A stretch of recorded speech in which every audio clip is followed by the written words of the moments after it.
Fellow pilots of U.S. Airways, as one of the West pilots who came to be known as the Cactus 18, I am happy to announce the end of this long, costly, and arduous nightmare.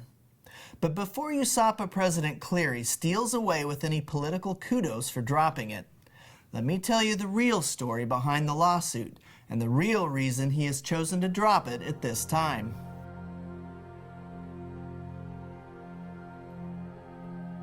As a group persecuted by a union whose very first act was to sue its own, this malicious lawsuit has been burdensome to ourselves and our families on many fronts.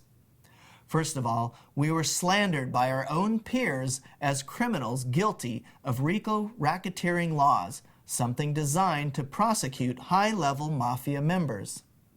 Secondly, we and our families were burdened by the very real possibility of personal bankruptcy.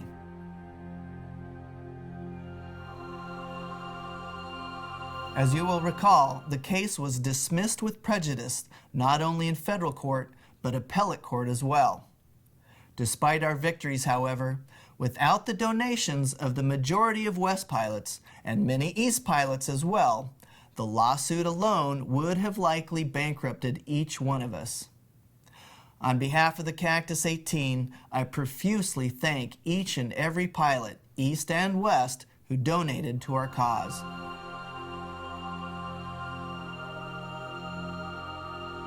Immediately after filing the lawsuit, former USAPA attorney Lee Seaham attempted to cut a deal with the 18.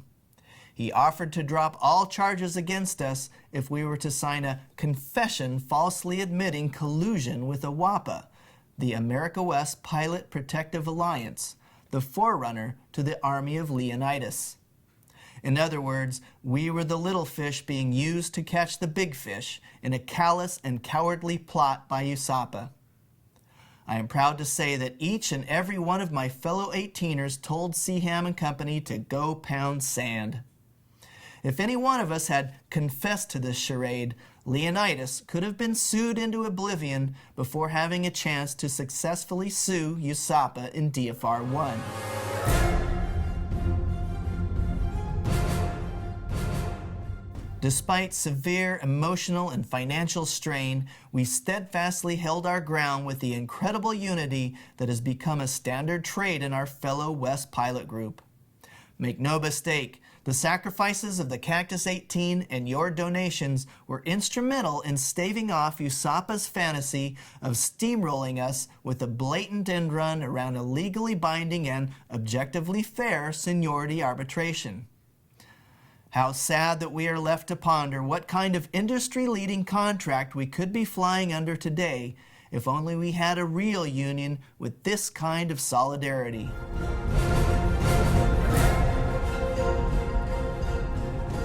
And what were our alleged RICO crimes?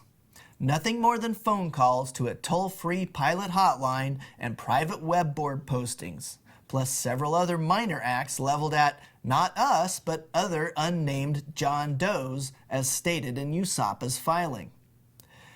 As Judge Redinger emphatically stated, even if these allegations had been true, they would not have constituted RICO crimes. USAPA maliciously and falsely spun this comment to imply that the court had found the defendants guilty, but had dismissed the case merely on jurisdiction. Further evidence of malice in this case abound. Your union has consistently libeled themselves by illegally slandering the 18 as criminals and appealing the case for the sole reason that they hope to extort millions in then unpaid dues from the families of the 18. I ask you, who are the real criminals here? Many of you have enthusiastically encouraged us to countersue. We'll keep that in our back pocket for now. However, too much bad blood has already been spilled. Personally, I'd prefer us all to try to move forward.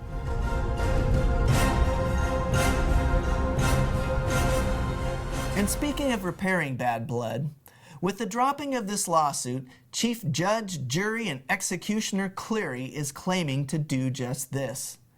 But the real reason for his desire to nix the RICO lawsuit was that it had blown up in his face. It had become yet another self-inflicted $750,000 albatross hanging around USAPA's neck.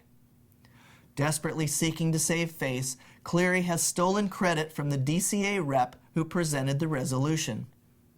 Don't forget, as long as he thought he had a chance to screw the West with the RICO lawsuit, Cleary and his cronies on the Board of Puppet Representatives had repeatedly shot down similar resolutions presented by our West reps.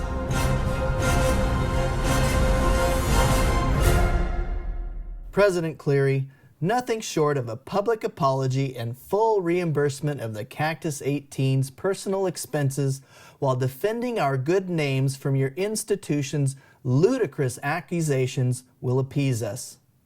So put your money where your big mouth is, man up, admit you were flat wrong, and for once do what's right. Huh? What's that? Hell no? I thought as much. So much for leading with integrity.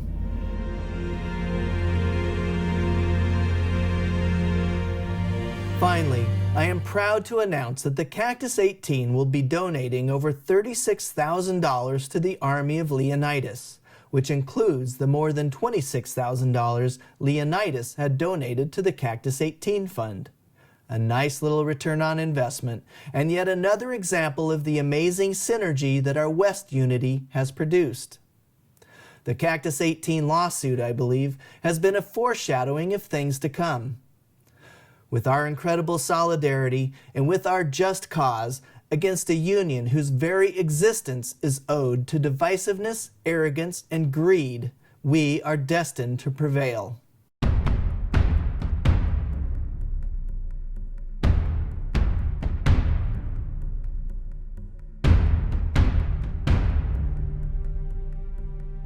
Once again, on behalf of the Cactus 18, I profusely thank you.